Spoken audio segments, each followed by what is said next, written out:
मुरादाबाद में आयोजित कार्यक्रम में स्वामी विज्ञानानंद ने कहा कि भारत की मजबूती के कारण अमेरिका को टैरिफ मामले में झुकना पड़ा। उन्होंने बताया कि पाकिस्तान और बांग्लादेश की तुलना में भारत की स्थिति बेहतर है और यूरोपीय यूनियन का समर्थन भारत को आर्थिक रूप से और मजबूत करेगा। बांग्लादेश में हिंदुओं पर हमलों पर उन्होंने कहा, चुनाव के बाद भारत सरकार इस मुद्दे को गंभीरता से उठाएगी। प्रयागराज स्नान विवाद पर टिप्पणी करते हुए उन्होंने शंकराचार्यों पर तंज कसा और हिंदुओं से 3 बच्चे करने की अपील की। इंडिया अमेरिका ट्रेड डील हुई है। हाँ, इस नजरिए से देखते हैं, पहला अमेरिका ऐसा है कि जिसको कहते हैं ना थोड़ा धैर्य जिसको कहते हैं ना धैर्य से जो काम होता है थोड़ा अच्छा होता है। हमारे लोगों ने थोड़ा डटे भी रहे, धैर्य भी रहे, घबराए नहीं। तो जानते हो हमें एक ट्रेड डील अभी 26 जनवरी के बाद 27-28 को यूरोपियन यूनियन जो दूसरी सबसे बड़ा इकोनॉमिक ग्रुप है, 27 देश एक साथ के साथ हमने ट्रेड डील FTA के फ्री ट्रेड एग्रीमेंट किया। तो उससे हमें बहुत बड़ा लेवरेज मिलने वाला मार्केट का। और दूसरा बात है कि उसके जब वो हुआ तो ट्रम्प को भी पता चला गया, अमेरिकन एडमिनिस्ट्रेशन को भी पता चला गया हम लोग झुकने वाले नहीं हैं। और क्या लाभ हुआ जानते हो? चाइना के ऊपर 34% का टैरिफ है और हमारे आसपास पड़ोसी जो देश हैं, बांग्लादेश जो उछल कूद कर रहे थे, पाकिस्तान है, उनको 19 से 20%, हमें उससे कम टैरिफ में मिला।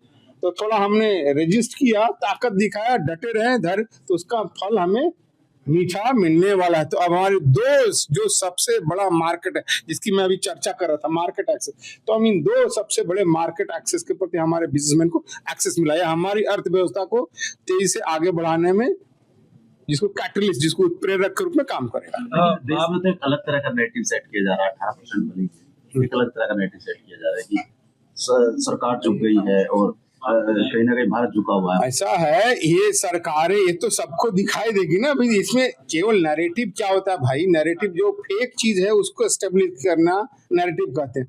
आज की दुनिया में हर चीज तो सामने है ना। आप 2-4 कोई चिल्लाते रहेगा झुक गया उससे नहीं होगा, तो सामने डेटा है ना भाई। जो लोग उनके फेवर नेशन थे उनसे हमें अच्छा रेट पर मिला, तो हमारे फायदे की चीज है। इसलिए उनके 2-4 लोगों को चिल्लाने से नैरेटिव एस्टेब्लिश नहीं होगा। आप विश्व में हिंदुओं को एक करने का काम, हाँ, बांग्लादेश के जो हालात है वो भी आपके सामने है। हाँ, तो वहाँ पे क्या बात रही? ऐसा है कि देखो बांग्लादेश में अभी डिस्टर्ब सिचुएशन है, उथल पुथल है ना।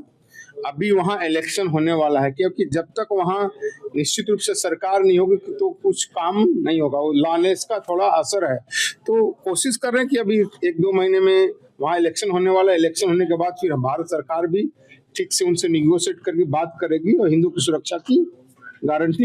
आपने भी वहाँ पे बातचीतें करी होंगी, तो क्या मंजर ऐसा है? मैं जो बात किया हूँ मैं आपके सामने टीवी पर बता नहीं सकता।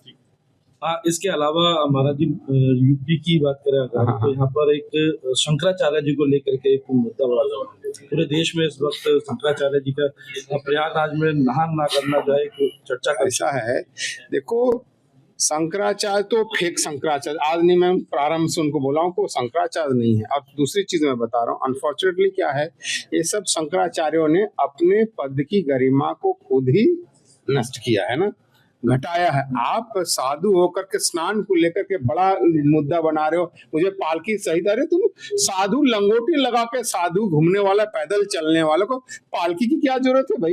ये व्यर्थ का मिथ्या ईगो है ना।